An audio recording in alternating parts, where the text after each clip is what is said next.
Alright, so sorry about the background noise. 3D printer is running.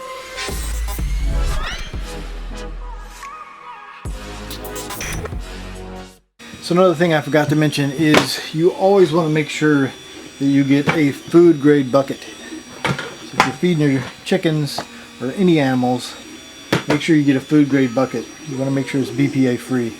So BPA plastic is terrible. If it's not something that you would drink out of, definitely don't let your animals drink out of it.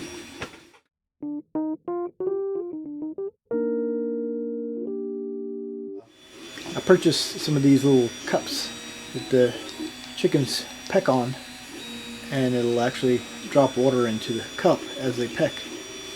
And I decided to try these out a little bit more. I have one out there now, and it helps because right now I have to go out and basically re-up the feed and the water about every 3 days. So that's my normal thing, is every 3 days I'm going out there, I'm giving them food, and I'm basically replacing their water. But I have a 5-gallon bucket out there with one of these, and it lasts about 2 weeks. What normally happens is on the 3rd day the water has probably in the afternoon as they finished it off. So I go out when I get home from work, and by that time they are starting to use the big bucket because the other water is pretty much gone. So I want to be able to make something for the summer, because during the summer I'm going to have to go out every day to make sure the water is not dried up. So I figure if I build one of these and I have one in each corner, it should last a good while, and they'll have water, and I don't really have to worry about them while I'm at work.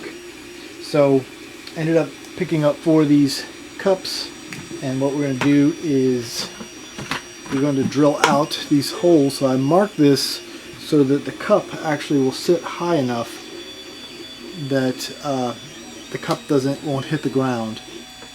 Now, you would normally put them as low as you can and set them on top of something, but I'm going to set it on a cinder block, and I want the cup to pretty much be level with that, so that if something happens it doesn't snap off or anything like that.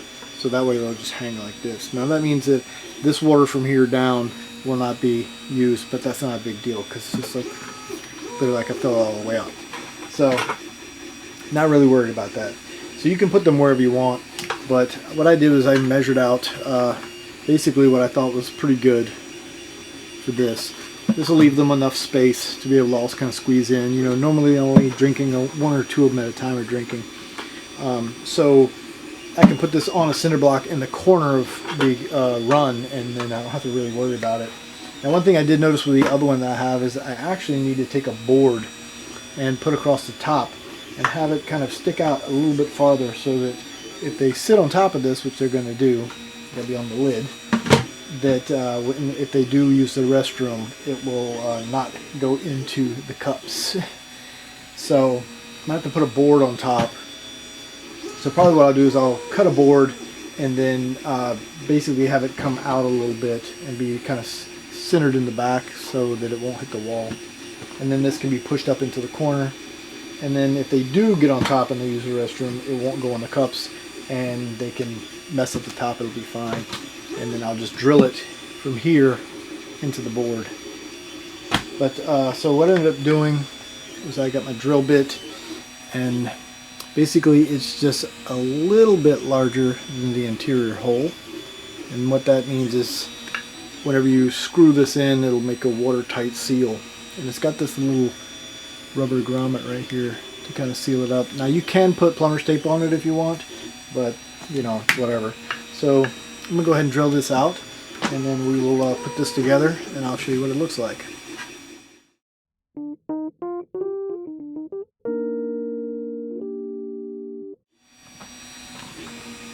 So you want to be able to like force that thread in. You don't want it to be, you don't want to just slide in. You want to basically have to force it in a little bit. That way you get a really good seal. Once you get it started, it should just basically create its own threading.